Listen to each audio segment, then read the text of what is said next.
In this episode of The Champions, we take a look at some of the great women in sport, including the powerful Williams sisters.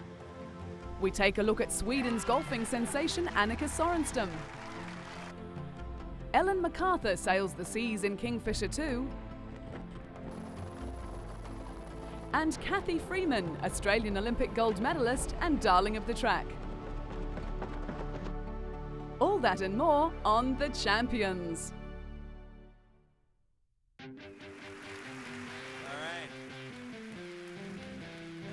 Goes to Serena Williams. Serena Williams has become one of the most exciting and successful tennis players in the world, and in 2003 she was recognized as such, winning the ESPY Award for Female Athlete of the Year. And the ESPY goes to Venus Williams. Venus was also a winner of the prestigious award. After making her professional debut at the age of 14, Serena soon took the tennis world by storm.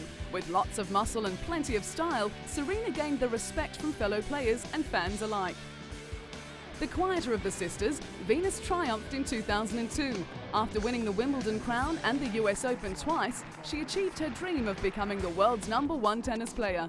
Her win in the 2001 US Open final against her sister was the first time in 117 years that siblings had played for a Grand Slam title. But whether she was making history or not, Venus's 6'1" frame was an opposing sight on the tennis court. She has brushed aside opponents like Slovakian Daniela Hantuchova to become one of the most dominant players on the circuit. With the high profile came the responsibility of being a role model, something Venus takes very seriously. The big-hitting American is often in demand for clinics, and she is only too happy to help out, having fun with the kids that have come to idolize her. Venus has won the hearts of the crowds throughout the world with her enthusiasm, athleticism, and of course her smile. And it is that attitude that has made her one of the most admired sportswomen in the world. But behind that smile is a will of steel. In 2000, Venus won her first Grand Slam at Wimbledon, defeating sister Serena on the way, and then went on to win the US Open, beating Lindsay Davenport. At the Sydney Olympics, she was the first woman to win gold in singles and doubles with Serena since 1924. But Venus has found that defeating her sister has been a bittersweet moment, feeling the disappointment of her sibling. It is that selflessness that the fans have come to know and love.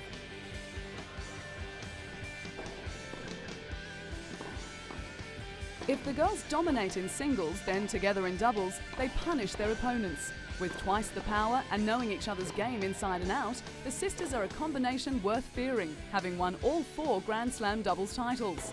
Venus and Serena have taken great pride in representing their country in the Federation Cup.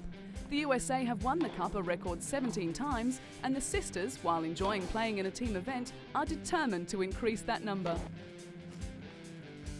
While the sisters are extremely close, they definitely have different personalities. Serena, the more outgoing of the two, has a love for clothes as well as a passion for acting, harbouring long-term hopes of getting into show business. But it is Serena's style and charisma that makes her the flamboyant player she is renowned to be. And whether she is modelling a gorgeous piece of jewellery or revealing her latest tennis outfit, Serena will have fun no matter what. But unfortunately, there is a downside to fame, and Serena has had her fair share of problems. In 2002, a German man was jailed on charges of stalking the tennis star. After pursuing her around the world, Serena's fears were put to rest, and he was sent back to Germany and jailed.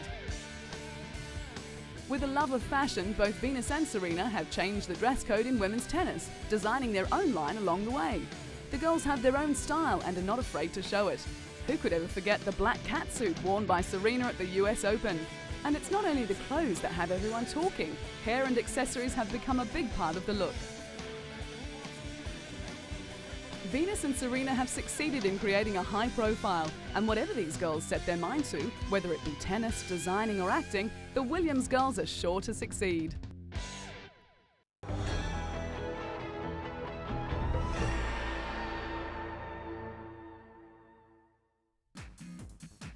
American superstar Marion Jones is a woman in a hurry. In 2000, Marion was by far the fastest woman in the world. She had hit her stride and was going along for the ride.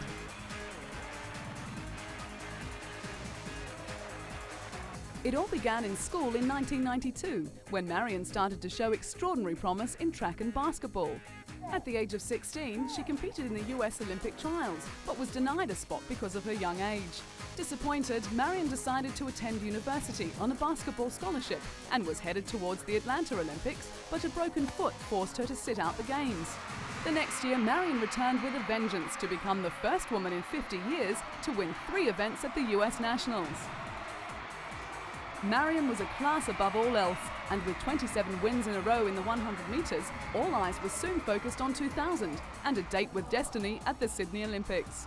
After the disappointment of the Atlanta Games, Marion was eager to race, and in Sydney, success came. The super athlete became a triple gold medalist, winning impressively in the 100, 200 and 4x400 metre relay. She also won bronze in the long jump and 4x100 relay. Even with Olympic success, Marion was still not satisfied. She planned to compete in Athens in 2004, then wrap up her amazing career at the 2008 Olympic Games.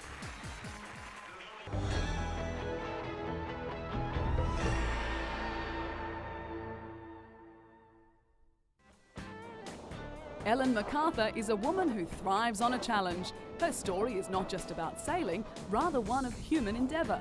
Often with odds against her, she has continued to push the boundaries and in the process become one of the best women sailors in the world. From landlocked Derbyshire girl to Yachtsman of the Year, Ellen's love for sailing began at an early age. She was 8 when her aunt took her out on the water, and it was during those trips Ellen discovered an excitement that would end up becoming an all-consuming adventure. Saving up her pocket money for 3 years, she bought her first boat, an 8-foot dinghy. But it wasn't long before she was looking for the next challenge.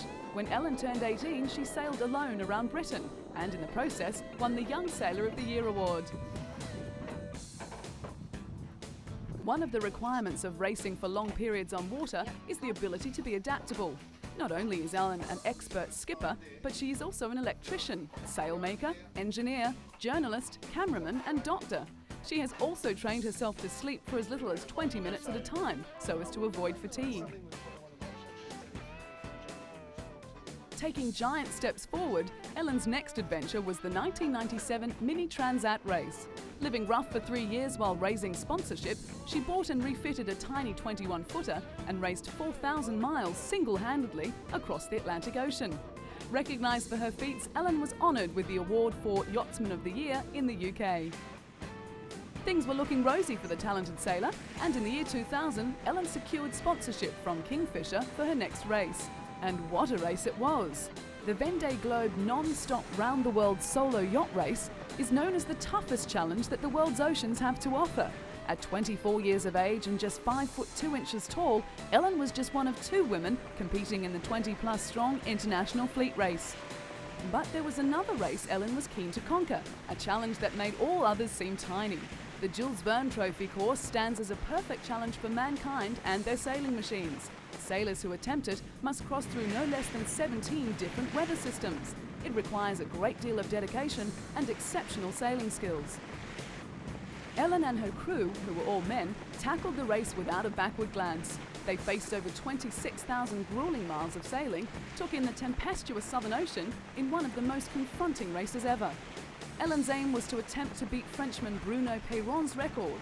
In May 2002, Peyron made sailing history when he sailed around the world in 64 days, 8 hours, 37 minutes and 20 seconds, the fastest circumnavigation time ever recorded. Ellen and her Kingfisher 2 crew were not alone in their record-breaking quest. French skipper Olivier de Kersorsen had already set off on his trimaran Geronimo. However, Ellen and her crew were confident that Kingfisher 2 would rise to the challenge. But after launching Kingfisher 2, things did not go as planned. The 26-year-old and her 13-man crew were forced to make an unscheduled stop after their catamaran suffered damage to her mainsail and mast. After 3 weeks at sea, Ellen and her crew were neck and neck with the present record set by the Frenchman. But during one night she had a serious scare when her boat hit a submerged object at full speed. Although the damage was not as serious as first feared, it still concerned the skipper. Despite the worries, Ellen's fighting spirit kept them going.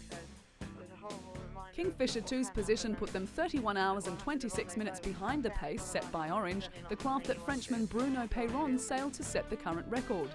With time running out, Ellen battled on, but she soon realised it was no use going on. With the Kingfisher 2 dismasted and a substitute using the catamaran's boom erected, progress was too slow. She sailed into Fremantle in Western Australia almost a fortnight after losing the mast. Of the dozen attempts that have been made on the Jules Verne record, 8 have ended in failure, so the skipper always knew the odds were against her. Ellen had rarely slept or left the navigation station during the 24 days at sea, and when gloom could have swamped the crew after the failure, the opposite occurred, with plenty of high spirits. Ellen had never previously skippered a boat as big as the giant catamaran, nor led such a large and experienced crew. Even though the journey ended in disappointment, it wasn't long before Ellen was planning her next adventure. But first there was some well-earned R&R in store for the tiny sailor with the big heart.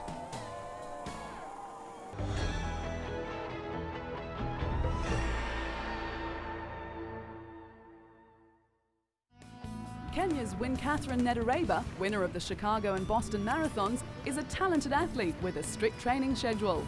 She begins her day at 6 o'clock in the morning, stretching, working out and running laps at the National Stadium.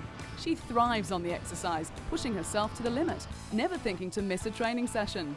Self-discipline is the key to this athlete's success, with a belief that all the hard work will gain rewards.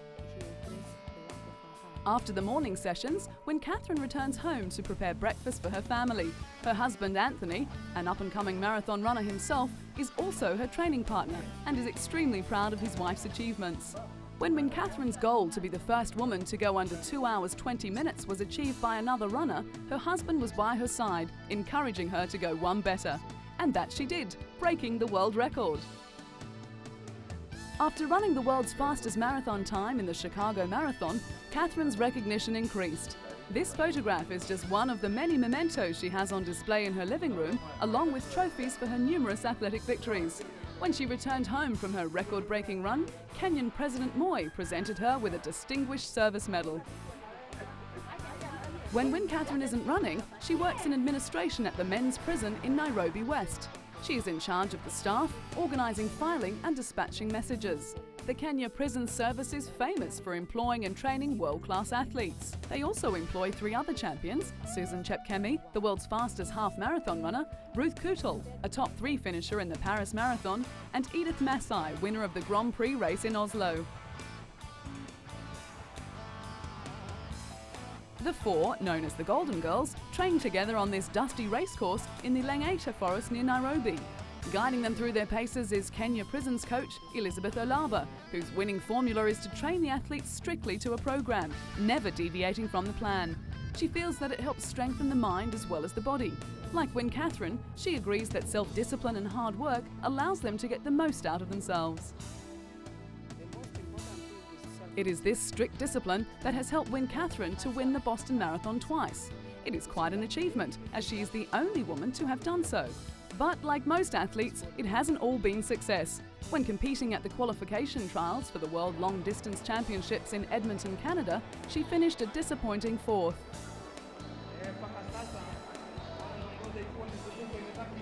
Despite that setback, Catherine's spirits have remained high. She has set her sights on the bigger picture, the 2004 Athens Olympic Games. Catherine is an incredibly strong athlete who takes charge of her life and often urges other women to do the same. She doesn't sit back and hope that things will be done for her. Instead, she tackles life head-on. She takes the initiative to dominate the world of athletics, just as her Kenyan male counterparts have done previously. And she has succeeded.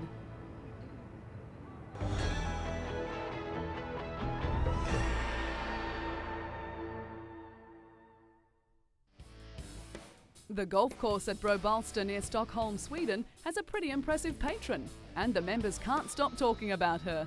Annika Sorenstam is blonde and blue-eyed, extremely talented, and willing to mix it with the boys.